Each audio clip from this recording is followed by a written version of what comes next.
Saturday, I went to the theater with my parents. What play did you see? I saw Cinderella, and it was an amazing show. Okay, hello everyone, how is life? I hope all of you in a good condition. So, welcome back with me, Miss Husni. We are here to learn a new material. We will discuss about simple past tense. Do you know about what is simple past tense? Ada yang tahu? Ya, jadi di sini simple past tense merupakan sebuah tenses yang digunakan untuk menyatakan suatu kejadian atau aktivitas yang telah terjadi pada masa lampau atau pada masa lalu.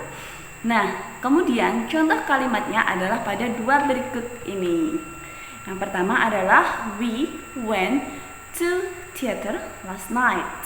Ya, kita pergi ke teater malam kemarin. Nah, yang kedua adalah Firda watch a movie last weekend. Firda menonton sebuah film pada pekan lalu, akhir pekan yang lalu. Begitu. Nah, selanjutnya, sebagaimana tenses yang lain, pada simple past tense terdapat 3 jenis kalimat yang berbeda, yakni yang pertama adalah kalimat afirmatif atau kalimat pernyataan. Pada kalimat afirmatif kita bisa lihat contoh yang berikut ini, yakni they played football yesterday. Lalu yang kedua adalah kalimat negatif. Kalimat negatif merupakan kalimat yang di dalamnya ada unsur kata-kata not. Nah, contohnya adalah they did not play football yesterday. Nah, pada contoh yang ketiga yakni kalimat interrogatif. Kalimat interrogatif sendiri adalah sebuah kalimat pertanyaan. Contohnya seperti ini ya. Did they play football yesterday? Nah, kalimat pertanyaan di sini diawali dengan kata-kata did dan of course diakhiri dengan tanda tanya ya. Nah, kemudian kita move. Kita akan membahas mengenai afirmatif terlebih dahulu. Nah, di sini untuk menyusun sebuah kalimat afirmatif dalam past tense, kira-kira bagaimana ya penyusunannya? Nah, kita perhatikan pada rumus berikut ini. Nah, dalam sebuah kalimat afirmatif, untuk menyusun kalimat, kita harus memperhatikan rumus ini ya. Kita harus fokus. Nah, kita tidak boleh menjauhi dari rumus ini. Nah, jadi di sini adalah subject plus verb to atau verb ed plus object. Nah, contohnya seperti apa ya? Kita lihat contoh di atas ini. Ada 2 contoh. Yang pertama adalah he went to Japan last year. Dia pergi ke Jepang pada tahun lalu. Dan yang kedua adalah she wanted to go to Japan. Dia ingin pergi ke Jepang. Nah, pada 2 kalimat di atas ada 2 kata kerja yang berbeda. Yang pertama adalah when dan yang kedua adalah wanted. Nah, pada kedua kata kerja tersebut perbedaannya adalah yang pertama tidak ditambahi ed dan yang kedua ditambahi ed. Apa ya Miss bedanya? Kenapa harus ada 2 unsur yang berbeda? Nah, kita bahas selanjutnya. Jadi, dalam kata kerja itu ada kata kerja yang regular dan irregular. Nah, kata kerja regular adalah kata kerja yang beraturan di mana di akhirannya dia pasti ditambahi ed. Lalu untuk yang irregular adalah kata kerja yang selalu berubah di mana infinitif atau verb satunya ke verb 2 dan ke verb 3 itu selalu berubah. Contohnya adalah go, pergi, infinitifnya adalah go, kemudian verb 2-nya adalah went dan verb 3-nya juga went. Begitu ya, bisa dipahami? Nah, seperti penjelasan ini ya. Oke, kita move ke regular verb terlebih dahulu. Nah, di sini dalam regular verb kita harus memperhatikan perubahan-perubahan bentuknya. Kita tidak serta-merta menambahkan ed begitu saja.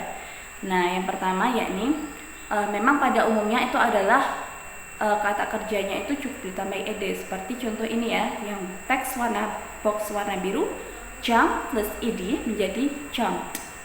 Kemudian paint tambah ed menjadi painted. Kemudian untuk aturan yang kedua yang di kotak warna hijau ini ya, kita perhatikan.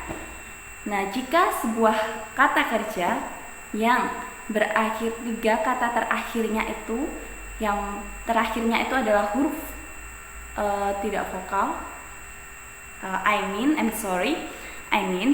ketika ada kata vowel itu 3 kata terakhirnya itu adalah konsonan, vowel, konsonan. Maksudnya bukan huruf bunyi dan huruf bunyi.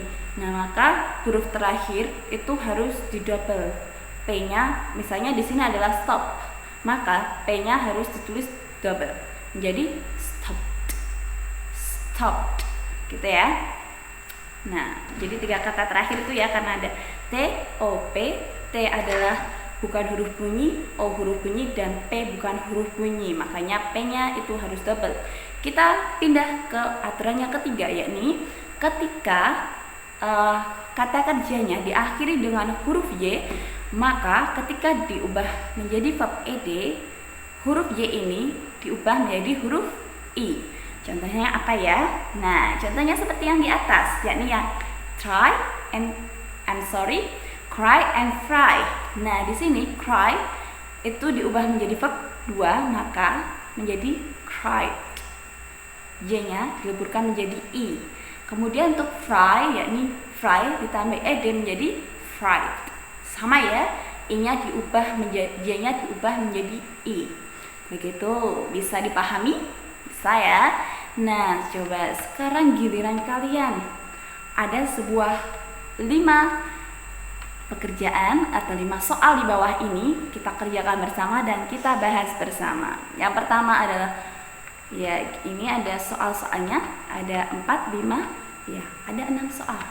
Nah, yang pertama, yakni my uncle bla bla bla asked this weekend. Kira-kira apa jawabannya? Tambah ed maka menjadi apa? Tuh, menjadi visited. My uncle visited us this weekend. Kemudian yang kedua, I bla bla bla listen to music with my friends. Berarti apa ya tambahannya ed? Maka menjadi betul, listened. I listened to the music with my friends. Kemudian untuk yang ketiga adalah jawabannya betul, studied. Karena huruf Y dilebur menjadi huruf I. Begitu ya. Karena kalian sudah mulai paham, maka kita move ke soal nomor 4. Nah, di sini so we answered. Maka tambah ed menjadi answered. So we answered all the questions. Nah, begitu ya, bisa dipahami. Selanjutnya yang soal kelima, I bla bla bla wait for the school bus. Maka menjadi betul, waited. I waited for the school bus. Nah, selanjutnya soal terakhir. Nah, di sini Karen bla bla bla asked for her to finish her homework. Maka ask tambah ed menjadi asked. Ya, betul sekali. Nah, sudah bisa dimengerti ya. Nah, sekarang giliran kalian untuk mengerjakan soal-soal selanjutnya untuk latihan di rumah. Nah, soalnya silahkan kalian klik atau kalian cari link di bawah ini ya. Nanti setelah itu kalian kerjakan soalnya dan jangan lupa dikumpulkan di foto ke Miss Husni. Okay, do you understand? So I think that's all for these videos. See you on the next videos and we will discuss another material. And see you. Happy working. Bye.